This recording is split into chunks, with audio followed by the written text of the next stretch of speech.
Mentari senja telah tenggelam, hujan turun mulai terjatuh. Ku awali acara dengan salam. Assalamualaikum warahmatullahi wabarakatuh.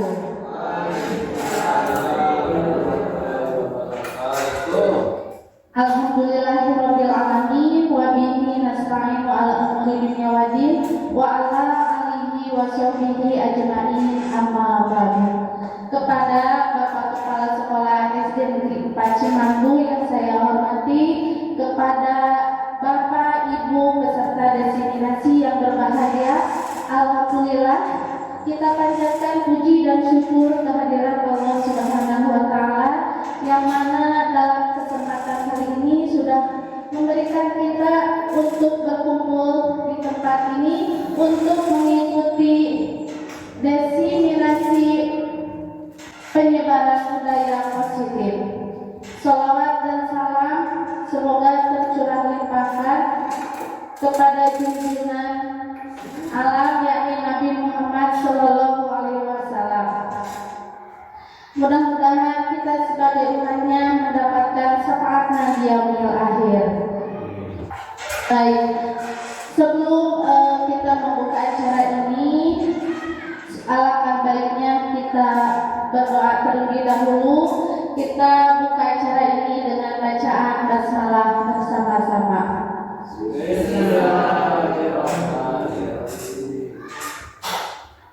Untuk acara selanjutnya, yaitu saya akan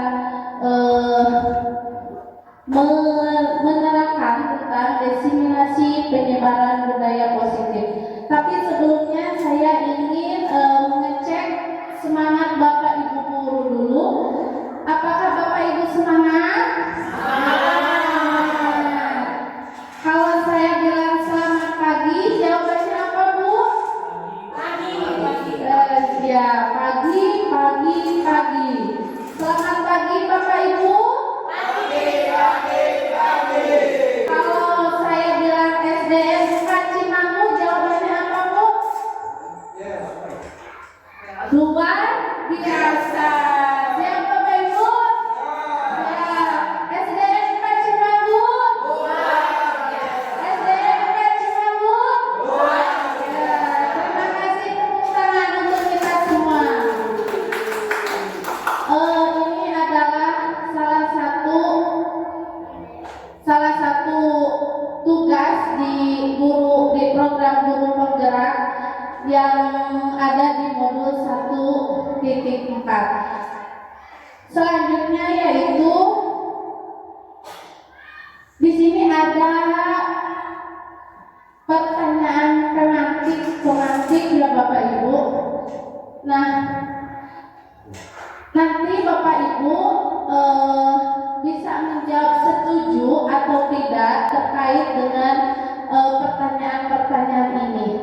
Yang pertama, pemberian hukuman dapat mendisiplinkan siswa. Nah, Bapak Ibu setuju atau tidak? Setuju. Setuju. Alasannya kenapa mau setuju? Siapa yang mau berpendapat? Silakan. Setuju.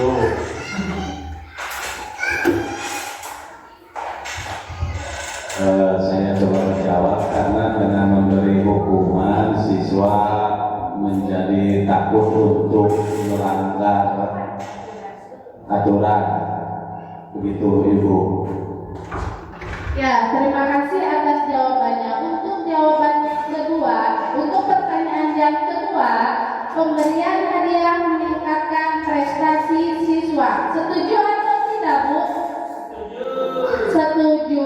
Untuk pertanyaan yang ketiga, guru harus mampu memberikan solusi untuk setiap siswa yang bermasalah. Setuju atau tidak?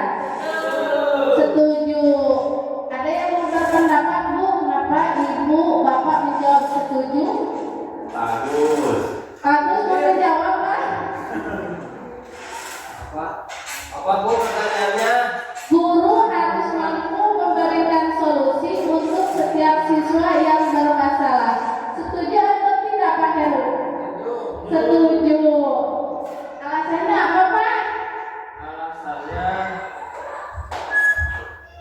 Assalamualaikum warahmatullahi wabarakatuh. Saya mau menjawab soal nomor 3 ya. Guru harus mampu memberikan solusi untuk setiap siswa yang bermasalah. Jadi kita sebagai guru harus bisa mengidentifikasi setiap permasalahan siswa, dan kita pun harus mempunyai solusi dari permasalahan tersebut. Di antaranya mungkin banyak siswa yang broken misalnya, nah kita harus bekerja sama juga, berarti sama keluarganya atau orang tuanya, mungkin seperti itu Ibu. Makasih. Assalamualaikum warahmatullahi wabarakatuh. Terima kasih Pak Heru atas jawabannya. Tepuk tangan dulu untuk Pak Heru ya. Untuk pertanyaan selanjutnya, guru berperan sebagai teman bagi siswa. Setuju atau tidak? Setuju. Nah, nanti Ibu Bapak akan tahu apakah jawaban Bapak Ibu itu benar atau tidak sesuai dengan filosofi Ki Hajar Dewantara. Kemudian di sini, apa itu budaya positif? Sebelum ke sini Bapak Ibu, saya ingin menanyakan terlebih dahulu, ketika saya mengatakan budaya positif, apa kira-kira yang terbesit dalam benak Bapak Ibu tentang budaya positif? Apa kira-kira Pak Bu?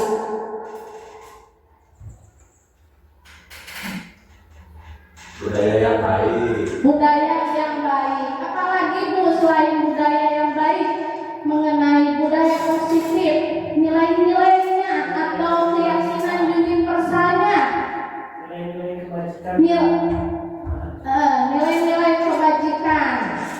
Seperti apa Pak nilai-nilai kebajikan itu Pak? Ada yang tahu? Nah, nanti kita dibahas ya di materi selanjutnya. Saling menghormati Ya betul, saling menghormati. Itu ya contohnya. Kemudian saya ingin tanyakan juga, apakah budaya positif itu penting diterapkan di sekolah Bapak Ibu? Penting. Yang namanya budaya positif itu perlu diterapkan di sekolah Bapak Ibu, di sekolah kita, bahkan di sekolah saya juga, khususnya di SDN 4 Cimanggu. Karena dengan kita memahami budaya positif itu, kita akan jadi akan menumbuhkan motivasi intrinsik yang ada dalam diri kita. Jadi kita sebagai seorang guru itu tidak hanya mengetahui atau memperdalam saja tentang budaya positif ini, tapi kita juga memiliki kewajiban untuk menyebarluaskan kepada seluruh warga sekolah yang ada di sekolah, khususnya kepada peserta didik, supaya peserta didik itu menjadi siswa yang lebih bertanggung jawab, siswa yang memiliki budi pekerti luhur, dan siswa yang memiliki akhlak yang mulia. Nah, ini sesuai dengan filosofi Ki Hajar Dewantara. Apa sih filosofi Ki Hajar Dewantara, Bu? Terwujudnya profil pelajar Pancasila. Selanjutnya, ada konsep-konsep inti untuk menciptakan budaya positif. Di sini ada 8 konsep.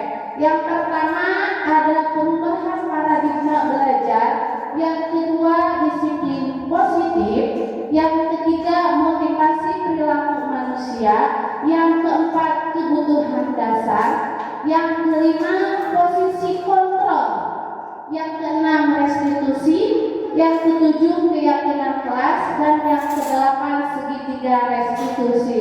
Nah, dari kedelapan konsep ini menurut Bapak Ibu yang paling menarik yang mana? Pak Bu, konsep yang mana yang menarik?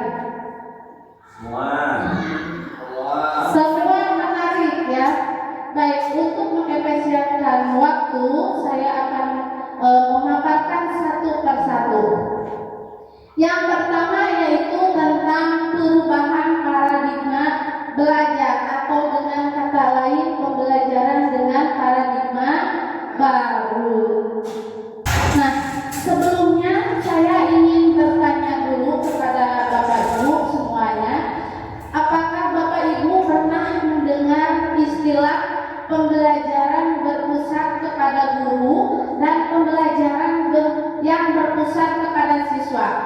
Pernah tidak Bapak Ibu?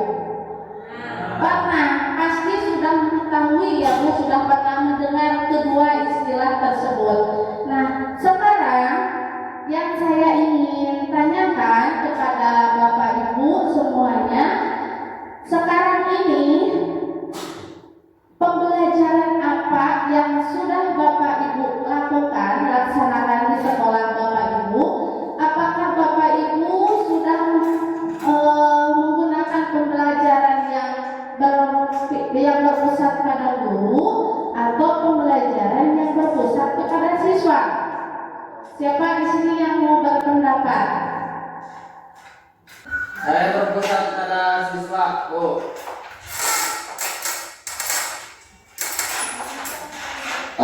Untuk jawab, saya tadi Pak Windy kan berpusat kepada guru. Nah, di sana kan ada pilihan dua, tadi kata Ibu, ada berpusat kepada guru dan ada berpusat kepada siswa. Jadi yang berpusat kepada guru memang benar ya. Jadi seorang guru mungkin berkewajiban untuk mentransfer ilmunya kepada siswa. Namun sesuai pembelajaran sekarang yaitu kurikulum merdeka ya, judulnya saja sudah merdeka. Jadi saya kenapa memilih berpusat kepada siswa? Jadi siswa diberi kebebasan untuk memilih pelajaran yang dia sukai. Yang baru mungkin setelah itu guru sebagai fasilitator atau tadi sebagai kata Pak Wendy dijawab berpusat kepada guru. Nah dari situ dari berpusat kepada siswa, nah guru hanya sebagai pembantu atau fasilitator dalam pembelajaran. Mungkin itu jawabannya. Ya, terima kasih kepada Pak Heru yang sudah menjawab pertanyaannya. Nah, mungkin guru-guru yang lain apakah sama pembelajarannya seperti Pak Heru tadi sudah melakukan pembelajaran yang berpusat kepada siswa? Sama? Sama? Sama. Baik, alhamdulillah di SDN Pak Cimahu juga kita sudah melaksanakan pembelajaran yang berpusat pada siswa. Sekarang ini idealnya ya Bapak Ibu guru, kita sebagai seorang guru itu harus melakukan pembelajaran yang berpusat kepada siswa ya. Jadi kita memberikan pembelajaran yang berdiferensiasi ya Bapak Ibu, yang pembelajaran yang berdiferensiasi atau menggunakan prinsip pembelajaran berdiferensiasi. Nah, apa sih pembelajaran berdiferensiasi itu? Ada yang tahu Bapak Ibu yang namanya pembelajaran berdiferensiasi itu seperti apa? Tidak. Nah, di sini ada pembelajaran berdiferensiasi sehingga para peserta didik belajar sesuai dengan kebutuhannya. Nah, jadi pembelajaran berdiferensiasi itu kita sebagai seorang guru itu harus mengetahui kebutuhan peserta didik. Kalau seandainya kita melakukan pembelajaran hanya dengan satu arah saja nih, misalnya kita hanya menggunakan metode pembelajarannya ceramah saja nih Bapak Ibu di kelas ya, atau misalnya kita mentransfer ilmu saja kepada peserta didik. Apakah kita tahu kebutuhan apa yang dibutuhkan oleh peserta didik Bapak Ibu? Tadi sampai kepada pembelajaran yang menggunakan satu arah ya. Jadi kita sebagai seorang guru itu untuk mengetahui kebutuhan siswa kita itu harus menggunakan pembelajaran yang berdiferensiasi atau pembelajaran yang berpusat kepada siswa. Nah, ini salah dewantara, yaitu pendidikan itu sifatnya menuntun. Jadi kita sebagai seorang guru itu harus menjadi penuntun, harus memberikan contoh yang baik kepada peserta didik atau kepada siswa kita. Nah, itu merupakan salah satu keinginan atau cita-cita dari Bapak Ki Hajar Dewantara yang bertujuan untuk mewujudkan profil pelajar Pancasila. Nah, di situ ada profil pelajar Pancasila. Bapak Ibu pernah di kelas menyanyikan lagu profil pelajar Pancasila tidak? Belum. Belum diterapkan di kelas Bapak Ibu? Belum. Apakah sudah tahu bagaimana lagunya gitu profil pelajar Pancasila? Belum. Mau nyanyi? Mau. Siap. Kita nyanyi profil pelajar Pancasila. Siap Bapak Ibu? Siap. Kita nyanyi sama-sama ya. 1, 2, 3. Nggak usah pakai musik ya. Langsung saja. Bisa? Belum tahu lagunya. Siap. Pelajar Pancasila beriman dan bertakwa pada Tuhan Yang Esa dan berakhlak mulia, berkebinekaan global, gotong royong mandiri, kreatif dan berkelak kritis. Siap Bapak Ibu nyanyi sama-sama? Siap. Oke, 1, 2, 3. Pelajar Pancasila beriman dan bertakwa pada Tuhan Yang Esa, mulia, berkebinekaan global, roh mandiri, kreatif dan berkelak kritis. Nah, itu lagu profil pelajar Pancasila. Nah, nanti setelah Bapak Ibu kurang dari desiminasi ini, nanti di kelas diterapkan ya Bapak Ibu, supaya siswanya mengetahui.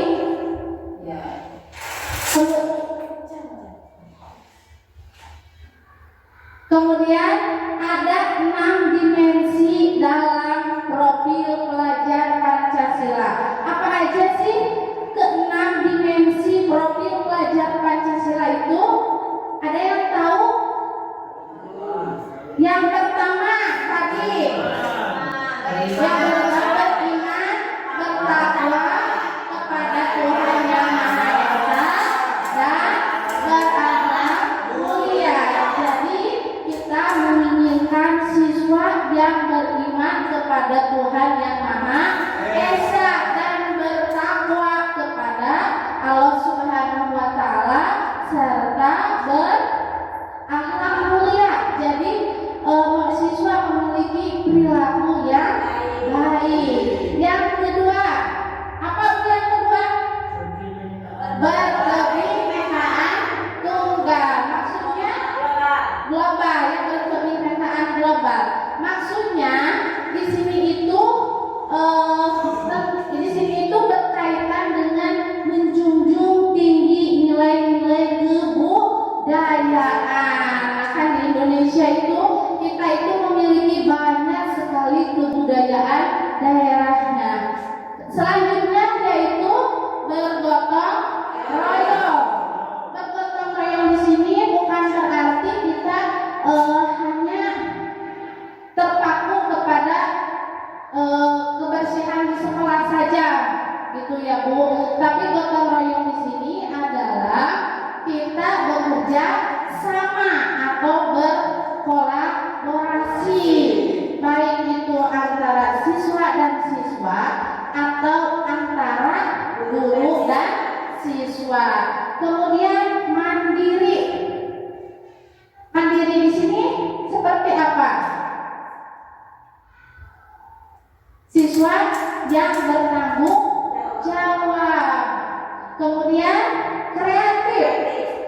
Jadi yang diinginkan itu siswa yang memiliki pemikiran yang kreatif. Kemudian bernalar kritis. Nah, bernalar kritis itu jadi siswa memiliki pemikiran yang kritis. Nah, dari profil pelajar Pancasila ini diterapkan di semua sekolah, baik di sekolah kita ataupun di sekolah yang lainnya, terutama untuk siapa Bu?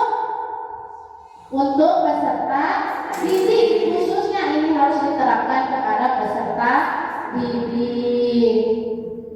Kemudian diharapkan juga kita itu merubah, ada perubahan dalam pembelajaran kita, dalam paradigma pembelajaran kita ya Bapak Ibu. Kita harus menggunakan pembelajaran yang berdiferensiasi atau tadi pembelajaran yang berpusat kepada siswa. Nah,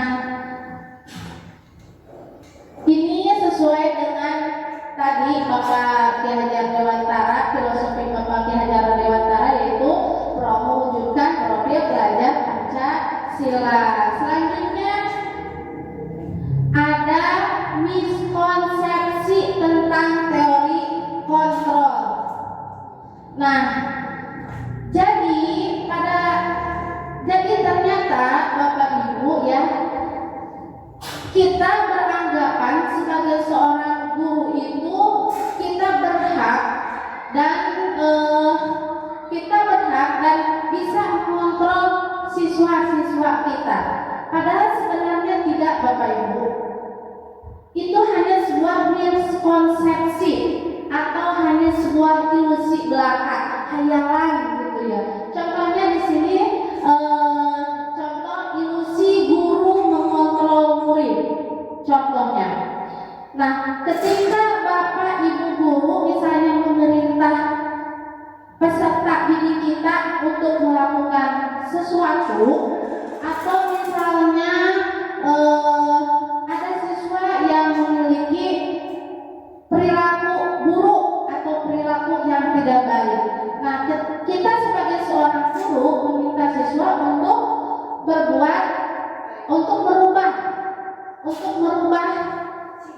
merubahnya, dan siswa itu mengikuti apa yang kita perintahkan. Nah, apakah kita artinya sudah mengontrol perilaku murid? Tidak Bapak Ibu ya, tidak. Ketika kita melihat misalnya anak itu perilakunya sudah baik nih ya, sudah berubah nih perilakunya. Nah, apakah kita sudah berhasil mengontrol perilaku siswa tersebut? Belum tentu juga ya Bapak Ibu, karena kalau misalnya dari diri siswa itu tidak ada keinginan untuk berubah, bisa saja ketika kita sedang lemah, anak itu bisa saja berbuat yang hal sama, berbuat buruk lagi ya Bapak Ibu ya. Nah, ini berkaitan dengan motivasi intrinsiknya atau motivasi dari dalam dirinya. Kemudian yang kedua yaitu ilusi bahwa semua penguatan positif efektif dan bermanfaat. Nah, di sini ada penguatan positif.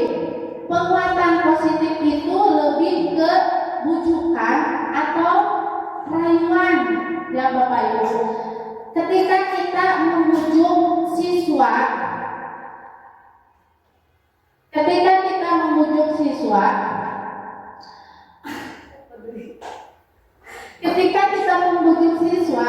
apakah itu sudah tepat Bapak Ibu?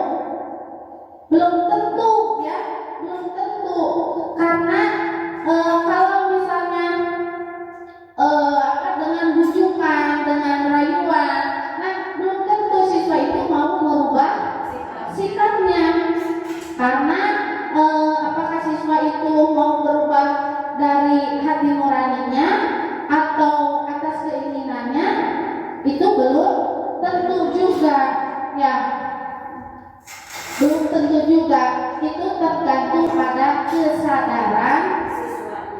siswanya sendiri, balik lagi ke motivasi dirinya sendiri. Nah, bisa saja sewaktu-waktu dia melakukan hal yang sama.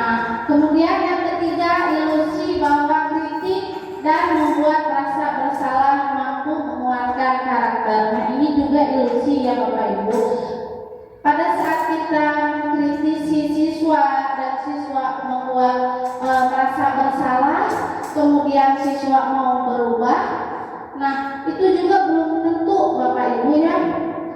Bisa saja Bapak Ibu siswa itu melakukan apa yang diperintahkan guru itu karena ada rasa takut sama guru, takut dihukum ya, atau misalnya ya Bu, ya atau terpaksa begitu ya, atau merasa tidak nyaman kalau misalnya guru itu kalau misalnya siswa itu tidak melaksanakan apa yang diperintahkan guru. Kemudian ilusi bahwa orang dewasa berhak memaksa. Nah, kita sebagai seorang guru tentunya lebih dewasa dibandingkan dengan siswa-siswa kita. Kita menganggap bahwa kita berhak untuk memaksa kepada peserta didik kita, tapi pada kenyataannya tidak bisa ya Bapak Ibu, tidak bisa memaksa, karena yang bisa mengontrol diri kita itu bukan orang lain, tapi siapa Bu? Tapi diri kita sendiri. Misalnya nih ya Bapak Ibu, ketika kita disuruh oleh teman kita di sekolah saja, kita di lingkungan sekolah saja, teman kita menyuruh kita untuk melakukan sesuatu. Nah, apakah Bapak Ibu mau melakukannya? Belum tentu bisa melakukannya, bisa tidak. Itu tergantung motivasi diri kita. Kemudian misalnya Bapak kepala sekolah menyuruh kita melakukan sesuatu, apakah Bapak Ibu mau melakukannya? Bisa iya, bisa tidak juga ya. Nah, misalnya nih ketika Bapak kepala sekolah menyuruh kita masuk pukul 7.15 ya, kemudian pada jam 7 pagi itu Bapak kepala sekolah itu sudah standby di sekolah. Nah, pasti kita akan mengikuti ya, mau mengikuti. Tapi ketika tiba-tiba Bapak kepala sekolahnya itu tidak masuk sekolah nih, tidak masuk sekolah, ada rapat, misalnya ada kegiatan yang lain, apakah kita masih mau mengikuti aturan itu? Tergantung dirinya. Tergantung dirinya, jadi tergantung motivasi diri kita. Nah, kalau misalnya motivasi itu sudah tumbuh dalam diri kita, maka kita tidak perlu dipaksa, tidak perlu diperintah dulu. Tanpa diperintah pun kita akan melaksanakannya dengan senang hati. Selanjutnya, mengenai berkaitan dengan teori kontrol, kita harus mengubah paradigma stimulus respon ke pendekatan teori kontrol. Nah, kalau dulu kan kita masih menggunakan stimulus respon. Yang pertama, realitas kebutuhan kita sama. Nah, ini menurut teori stimulus respon. Sebenarnya realitas kebutuhan kita berbeda. Itu menurut teori kontrol. Nah, jadi kita harus berpikir bahwa kebutuhan setiap orang itu, kebutuhan manusia itu tidak sama, tapi kebutuhan manusia itu berbeda. Betul tidak Bapak Ibu? Betul. Jadi kita harus memiliki mindset bahwa kebutuhan manusia itu berbeda. Kemudian yang kedua, semua orang melihat hal yang sama. Itu menurut teori stimulus respon. Nah, sebenarnya menurut teori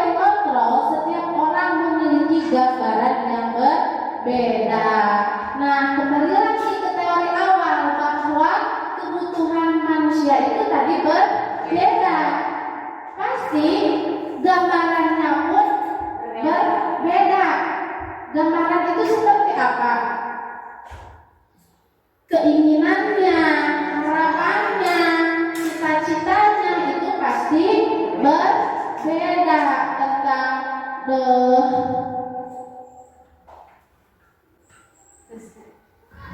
Yang ketiga, kita mencoba mengubah orang agar berpandangan sama dengan kita. Itu menurut teori stimulus respon. Yang sebenarnya kita berusaha memahami pandangan orang lain tentang dunia. Kita mencoba mengubah orang lain menurut stimulus respon. Susah ya kalau kita misalnya harus mengubah orang lain, betul tidak? Betul, susah kalau kita harus mencoba mengubah orang lain. Tapi yang harus kita lakukan adalah kita harus berusaha memahami pandangan orang lain. Jangan mau merubah, jangan mau mencoba merubah orang lain, tapi kita harus memahaminya tentang dunianya, tentang lingkungannya, atau ya betul tentang keadaannya. Kemudian selanjutnya, perilaku buruk dilihat sebagai suatu kesalahan. Itu menurut stimulus respon. Betul sekali, perilaku itu sudah dicap sebagai sebuah kesalahan. Tapi sebenarnya menurut teori kontrol itu semua perilaku memiliki tujuan. Jadi ketika ada siswa yang melakukan kesalahan itu, Bapak Ibu guru jangan langsung diberi hukuman ya, tapi kita cari tahu dulu permasalahannya apa. Kita ajak dulu siswa itu berdialog, ngomong ya, berdua ya. Nah, kenapa siswa itu melakukan kesalahan, melakukan hal yang tidak baik, begitu ya Ibu? Karena semua perilaku yang baik dan perilaku yang buruk itu pasti ada alasannya. Kemudian selanjutnya, orang lain bisa mengontrol saya. Itu menurut stimulus respon. Sebenarnya menurut teori kontrol hanya Anda yang bisa mengontrol diri Anda. Jadi ini kembali ke motivasi diri kita, bahwa tadi sudah dikatakan sebelumnya bahwa orang lain itu tidak bisa mengontrol diri kita, hanya kita yang bisa mengontrol diri kita sendiri. Selanjutnya, saya bisa mengontrol orang lain. Itu menurut stimulus respon. Kemudian Anda tidak bisa mengontrol orang lain menurut teori kontrol. Balik lagi ke motivasi diri kita tadi, bahwa orang lain itu tidak bisa mengontrol diri kita, hanya diri kita sajalah yang bisa mengontrol diri kita sendiri. Kemudian pemaksaan ada pada saat bujukan gagal. Itu menurut stimulus respon. Sebenarnya kolaborasi dan konsensus menciptakan pilihan-pilihan baru. Nah, ketika misalnya kita sedang melakukan dialog dengan siswa, sedang membujuk siswa, kemudian siswa itu sudah kita bujuk, sudah kita rayu, tapi tetap saja gagal. Kemudian kita memberikan nasihat kepada siswa tersebut, siswa tersebut tidak mau melakukannya, akhirnya kita paksa. Mau tidak mau dia harus melakukan perintah kita. Nah, ini yang tidak diinginkan ya Bapak Ibu dalam pendidikan kita. Tapi kita harus berkolaborasi dengan siswa, yaitu harus berdialog ketika siswa melakukan kesalahan. Dengan cara apa? Dengan cara apa, Bu? Dengan cara komunikasi yang efektif, ya Bu. Kemudian di situ ada kata konsensus. Apa sih artinya konsensus, Bapak Ibu? Ada yang tahu konsensus itu apa? Tidak ada yang tahu. Jadi konsensus itu adalah kesepakatan. Jadi disepakati oleh guru dan siswa. Kemudian model berpikir menang kalah itu menurut stimulus respon, sedangkan menurut teori kontrol model berpikir menang-menang. Bapak Ibu pernah mendengar dalam bahasa Inggrisnya itu win-win solution? Pernah mendengar Bapak Ibu? Win-win solution ya. Jadi dalam bahasa itu tidak ada yang salah. Ketika anak melakukan kesalahan, kita jangan berpikir bahwa guru itu menang dan siswa yang melakukan kesalahan itu kalah, ya Bu ya. Jadi kita sebagai seorang guru itu harus berpikir menang dan menang, guru menang dan siswa menang. Jadi seperti tadi dikatakan bahwa ketika ada siswa yang melakukan kesalahan, kita harus melakukan kolaborasi dulu dengan siswa, tanyakan dulu kenapa dia melakukan kesalahan itu. Jadi jangan langsung diberi hukuman. Nah, nanti kalau misalnya kita memberikan hukuman itu, terkadang kan siswa itu selalu mengingat, ya, selalu mengingat. Jadi kesannya selalu mengingat sampai nanti selalu diingat. Jadi kita harus berpikir menang, guru menang dan siswa menang. Kemudian selanjutnya di sini ada nilai-nilai kebajikan.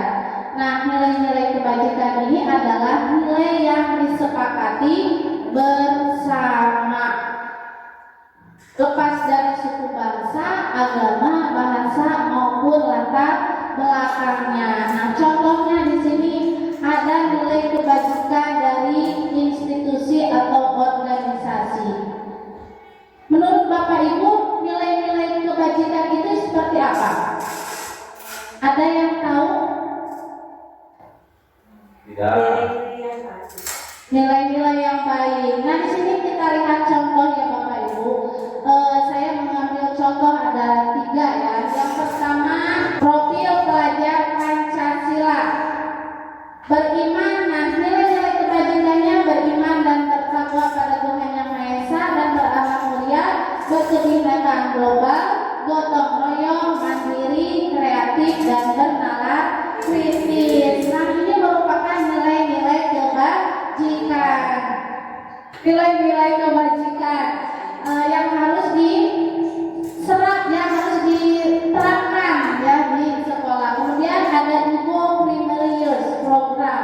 Nilai-nilai kebajikannya toleransi, rasa hormat, integritas, mandiri, menghargai, antusias, empati, keingintahuan, kreativitas, kerjasama, percaya diri dan komitmen. Nah, ini adalah nilai-nilai kebajikan universal Bapak Ibu ya. Mau itu dari tidak peduli, mau dari agama apa, ras apa, itu tidak peduli. Kemudian keterampilan hidup atau life skill dapat dipercaya, lurus hati, pendengar yang aktif, tidak merendahkan orang lain dan memberikan yang terbaik dari diri. Selanjutnya, nah, di sini ada disiplin positif. Dalam kegiatan sehari-hari, dalam kehidupan sehari-hari, menurut Bapak Ibu disiplin itu seperti apa? Dikaitkan kalau di dalam kehidupan sehari-hari disiplin itu seperti apa? Yang kita ketahui, aturan, apalagi sanksi mungkin ya seperti itu. Sebenarnya arti disiplin itu adalah berasal dari kata disiplina yang artinya belajar. Awal pembentukannya itu mengacu pada disiplin diri yang memiliki tanggung jawab terhadap apa yang dilakukannya berdasarkan nilai-nilai yang diyakini. Nah, ketika kita sudah menerapkan disiplin diri, maka akan terbentuk disiplin positif itu merupakan salah satu cara penerapan disiplin yang bertujuan untuk menumbuhkan kesadaran serta memperdayakan peserta didik tanpa imbalan penghargaan atau reward, ancaman atau hukuman. Nah, jadi disiplin itu harus tumbuh dari kesadaran diri kita sendiri, dari kesadaran peserta didik, begitu ya. Kemudian sebagai pendidik, tujuan kita adalah menciptakan peserta didik yang memiliki disiplin diri sehingga mereka berperilaku mengacu kepada nilai-nilai kebajikan universal dan memiliki motivasi intrinsik dalam perubahan perilaku ke arah yang lebih baik. Nah, kita di sini sebagai warga sekolah, sebagai guru, sebagai teknik yang lainnya, kita harus membantu supaya anak itu memiliki motivasi diri, memiliki motivasi intrinsik. Kemudian ada kebutuhan dasar manusia. Nah,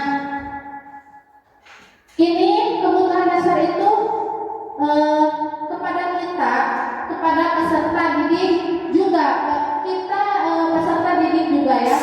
Semua pasti memiliki kebutuhan dasar. Apabila salah satu kebutuhan dasarnya itu tidak terpenuhi, maka siswa itu akan melakukan hal-hal yang tidak diinginkan, hal-hal yang tidak baik. Maka kebutuhan dasar manusia adalah segala sesuatu yang kita lakukan untuk mendapatkan apa yang kita inginkan.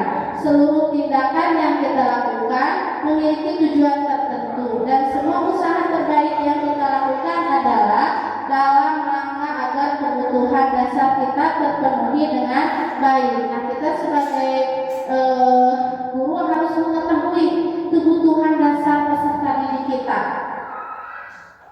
agar kita harus tahu kenapa siswa itu misalnya perilakunya tidak sesuai dengan keinginan kita ya. Mungkin saja salah satu kebutuhannya itu belum terpenuhi, maka kita harus mengetahui kebutuhan dasar dari peserta didik. Nah, berkaitan dengan kebutuhan dasar tadi, ada 5 kebutuhan dasar manusia.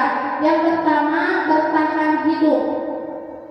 Kebutuhan dasar manusia itu ada makanan, pakaian, tempat tinggal, keamanan, kesehatan. Nah, ketika ada siswa di kelas misalnya ada yang tidur atau ada yang males-malesan ya Bapak Ibu, nah mungkin saja itu kebutuhan bertahan hidupnya tidak terpenuhi Bapak Ibu.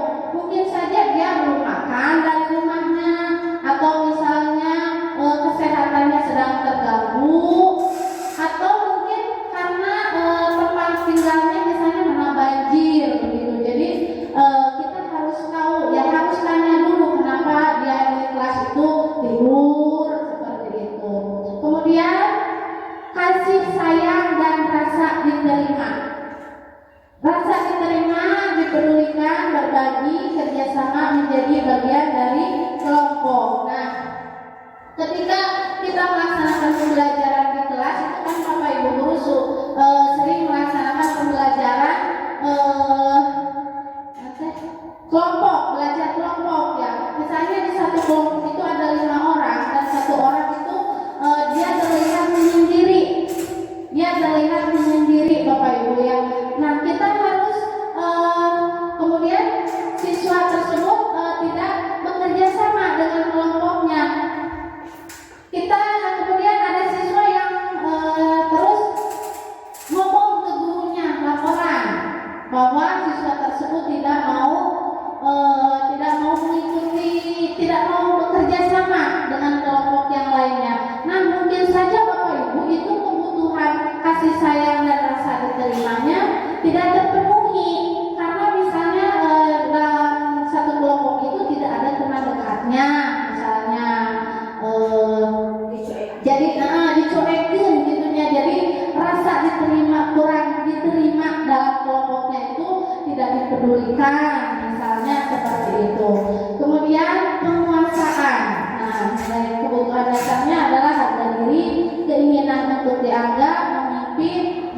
berprestasi, diakui dan didengar. Nah, kan kita di kelas itu suka ada anak yang ingin tampil, betul tidak Bapak Ibu? Ingin tampil, ingin dipuji seperti itu.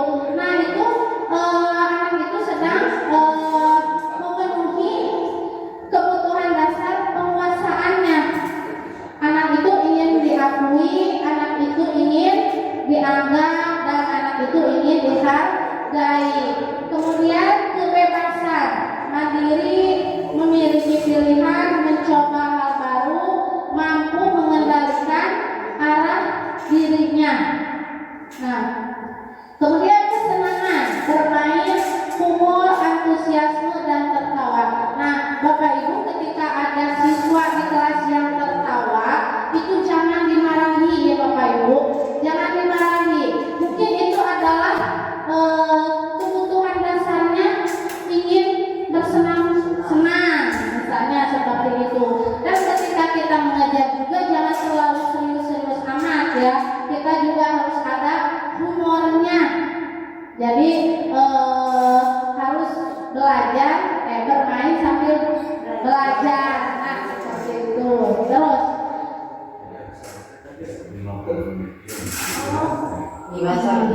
kemudian tadi mengenai motivasi perilaku manusia.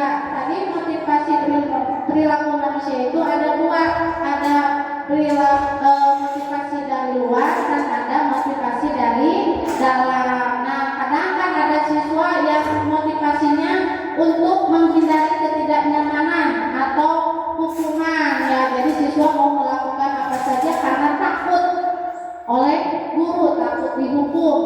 Kemudian ada yang motivasinya untuk mendapatkan imbalan atau penghargaan dari orang lain. Nah, misalnya ketika siswa itu mendapatkan prestasi, jadi dia ingin diberikan penghargaan, misalnya diberi piala, misalnya seperti itu. Nah, yang bagus itu adalah siswa yang memiliki motivasi intrinsik, yaitu untuk menjadi orang yang mereka inginkan dan menghargai diri sendiri dengan nilai-nilai yang mereka percaya.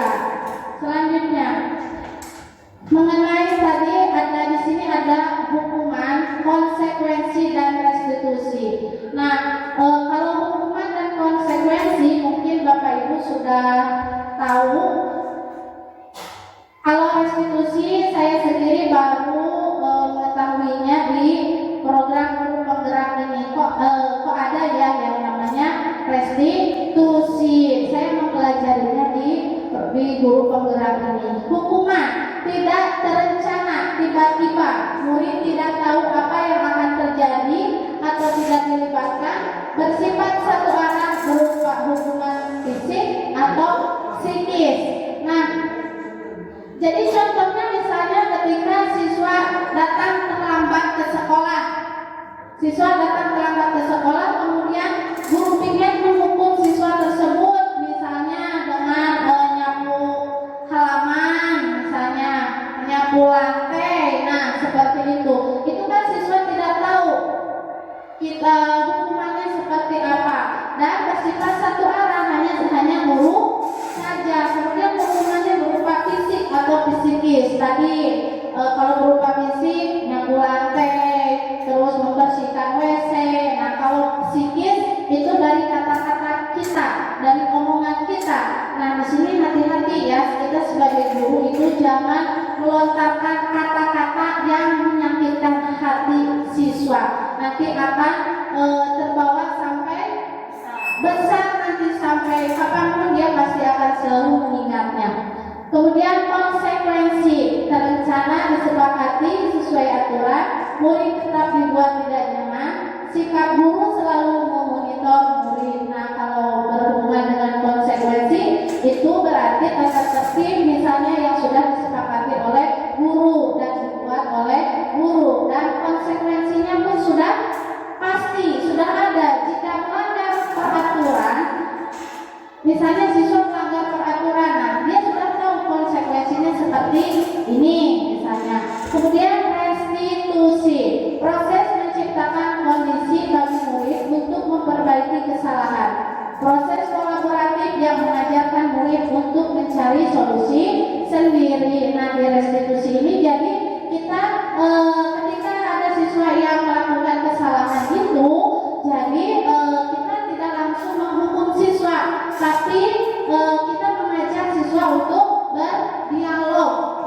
dialog kenapa siswa itu melakukan kesalahan, sehingga siswa itu memiliki solusinya sendiri untuk mengatasi masalahnya tersebut.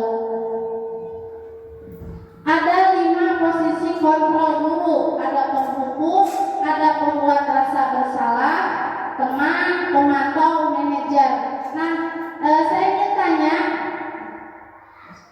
kira-kira posisi kontrol yang mana yang Bapak Ibu sudah, yang di Bapak Ibu miliki, yang sudah Bapak Ibu lakukan? Posisi kontrol yang mana? Misalnya saya penghukum nih, ya, teman, ya, oke. Kalau Bu Siti yang mana posisi kontrolnya, Bu? Teman. Kalau Pak Didin apa, Pak? Penghukum kosong. Lanjut. Di sini penghukum. Posisi kontrol penghukum yaitu menarik, menunjuk, ya. Kadang berkaca, kadang kurang canggeng, ya. Kadang kurang membentak, hukuman fisik atau verbal. Dampaknya anak menjadi pendendam atau anak tidak menyukai guru atau apa tertentu. Nah, begitu. Nah, ketika anak diberi hukuman, ketika posisi kita sebagai penghukum, anak itu kadang kadang dendam, ya Bu. Apalagi kalau misalnya menggunakan kata-kata yang tidak enak untuk anak-anak, anak itu jadi pendendam. Kadang tidak menyukai guru. Abimah alim diajar ibu etama tersek. Nah, seperti itu. Itu dampaknya. Pembuat merasa bersalah. Suara lembut namun menyalahkan siswa, guru menyatakan kesalahan pada siswa dan guru menderita. Dampaknya membuat siswa merasa bersalah, kemudian rendah diri dan menarik diri. Posisi sebagai teman, guru bersikap ramah, cenderung bersenda gurau untuk menghangatkan suasana. Dampaknya murid bergantung pada satu orang, kemudian membuat siswa tidak mandiri karena siswa bergantung kepada kita, ya, karena siswa merasa bahwa kita itu seperti temannya, seperti itu. Kemudian pemantau, nada bicara dan ekspresi datar. Identitas berhasil, pemantau tetap memantau saat siswa diberi sanksi. Dampaknya menghitung hadiah atau hukuman yang diberi tanpa melihat nilai kebajikan, kemudian tidak sepenuhnya mandiri. Nah, posisi yang paling bagus itu adalah posisi manajer. Suara netral, tercipta identitas positif atau berhasil, mengajukan pertanyaan bermakna, membantu siswa memecahkan masalah. Nah, dampaknya siswa mandiri, terus pede dalam memecahkan masalahnya sendiri. Nah, seperti tadi, ya, ketika ada anak yang melakukan kesalahan itu jangan langsung dihukum, tapi harus kita melakukan dialog dulu, harus ditanyakan dulu masalahnya apa. Contoh penerapan 5 posisi kontrol. Di sini ada kasus siswa tidak memakai atribut lengkap saat upacara bendera. Posisi sebagai teman, ayo dong ikut aturan sekolah. Tolong bantu ibu bapak, ya,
di sini ada kalimat saya kecewa sekali dengan kamu. Nah, ini posisi kontrol apa, Bu? Saya kecewa sekali dengan kamu.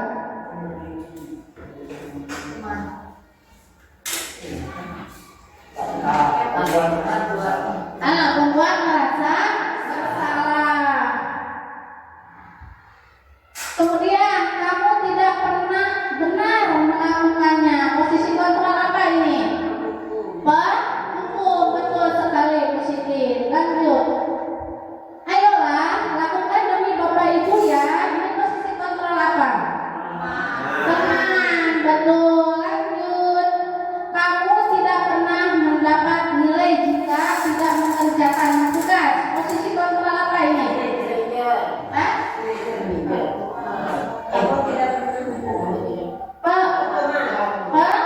Hukum ya. Jadi ketika anak tidak mengerjakan tugas tidak akan mendapatkan nilai. Lanjut.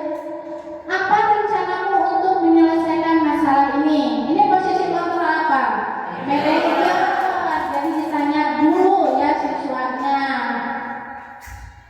Kemudian ada pembentukan keyakinan kelas. Nah, pembentukan keyakinan kelas itu bersifat abstrak, berupa pernyataan universal, dibuat dalam pernyataan positif. Sedikit saja agar mudah diingat, sesuai dengan kondisi kelas dan sekolah sehingga mudah diterapkan. Semua warga sekolah atau warga kelas dilibatkan saat membuat keyakinan kelas. Nah, dalam membuat keyakinan kelas itu Bapak Ibu tidak boleh menggunakan pernyataan yang negatif, tapi harus menggunakan pernyataan yang positif. Contohnya, jangan membuang sampah sembarangan. Nah, itu kan pernyataan yang negatif. Jadi kita jangan menggunakan kata jangan, tidak boleh, dilarang. Nah, itu adalah kata-kata pernyataan negatif, tapi kita harus membuat pernyataan yang positif. Buanglah sampah pada tempatnya. Nah, seperti itu. Kemudian dalam membuat keyakinan kelas itu harus dilibatkan semua warga kelas ya. Semua yang di kelas itu harus terlibat. Dan membuatnya itu jangan banyak-banyak, Bu. Sedikit saja supaya mudah diingat oleh siswa. Keyakinan kelas. Nah, di sini ada pertanyaan, Bu. Mengapa keyakinan kelas? Mengapa bukan peraturan kelas? Kenapa ya? Tidak tahu.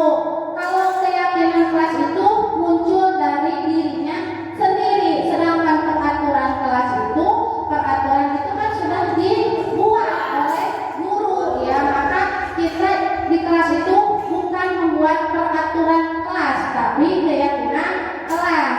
Nah, nanti Bapak Ibu mau membuat keyakinan kelas di sekolahnya?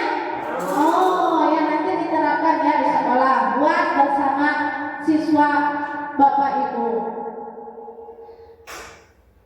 Kemudian segitiga restitusi. Nah, segitiga restitusi ini adalah suatu proses dialog yang dijalankan oleh guru agar dapat menghasilkan murid yang mandiri dan bertanggung jawab. Kemudian tahapan segitiga restitusi adalah yang pertama menstabilkan identitas, yang kedua validasi tindakan yang salah, yang ketiga yaitu menanyakan keyakinan. Nah, yang pertama yaitu menstabilkan identitas. Berdasarkan prinsip setiap perilaku berupaya memenuhi suatu kebutuhan tertentu. Nah, Bapak Ibu bisa menggunakan kata-kata kamu pasti punya alasan mengapa melakukan hal itu. Kemudian padahal kamu bisa melakukan yang lebih baik, yang lebih buruk dari ini ya. Kamu patut bangga karena telah melindungi sesuatu yang penting buat kamu. Kemudian kamu melakukannya karena mempertahankan sesuatu yang penting bagimu.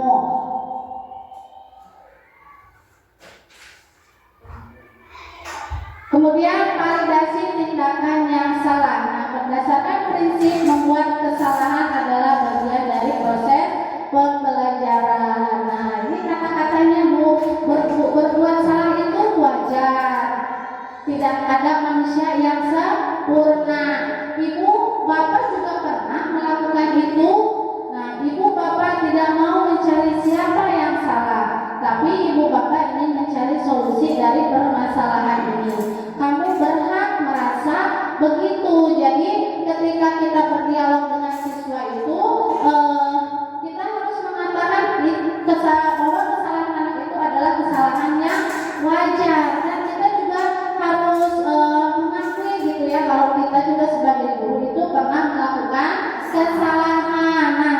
itu.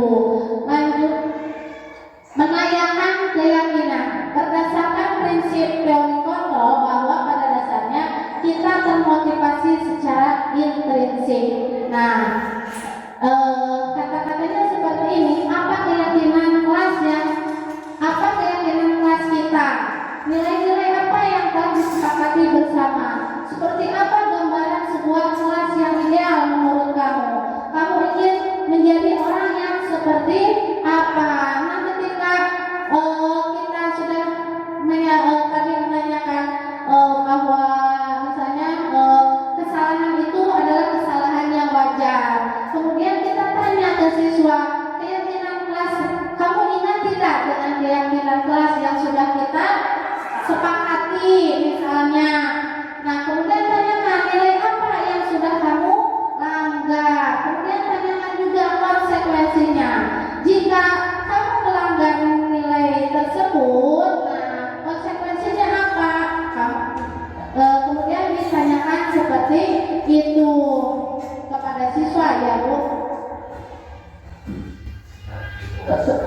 Sekarang kita akan lihat video segitiga restitusi yang sudah saya lakukan bersama siswa di kelas. Silakan untuk melihatnya. Nah, ini adalah skenario kasus yang saya lakukan di kelas Bapak Ibu kemarin.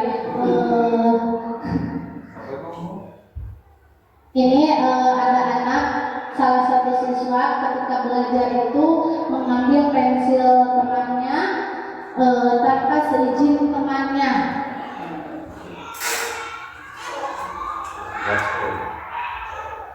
Nah, ini kegiatan saya melakukan restitusi, segitiga restitusi. Saya memanggil anak tersebut, kita berdialog, kemudian menanyakan kenapa dia dipanggil, terus menanyakan alasannya kenapa dia melakukan itu.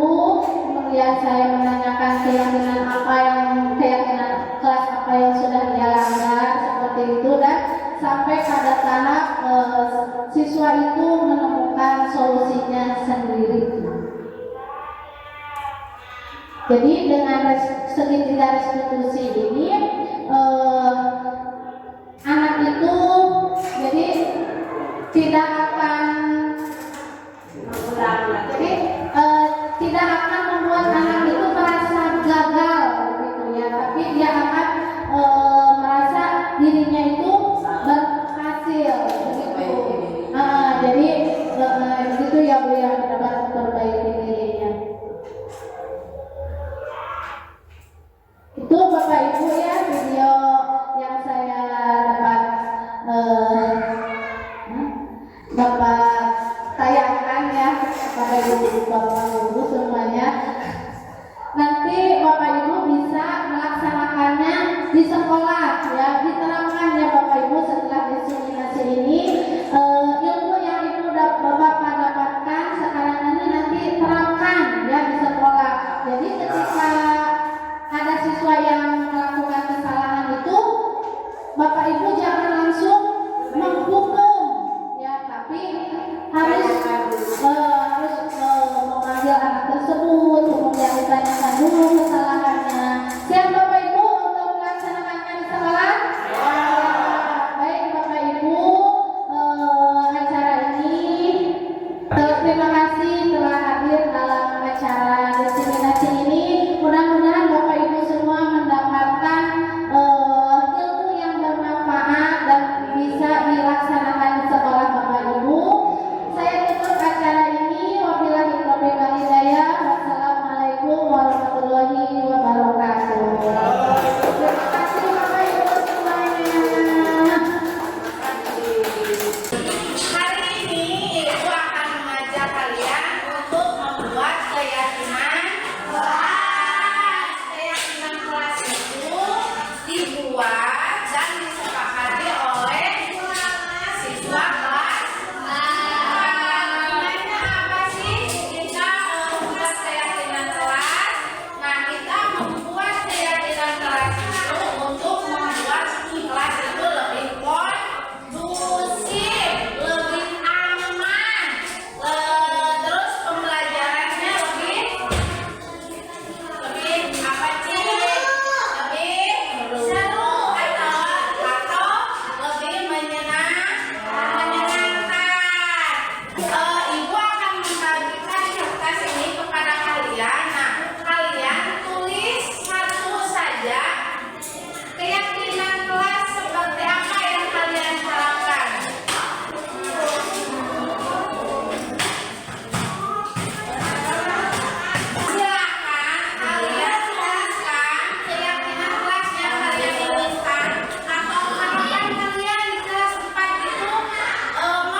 Aduh.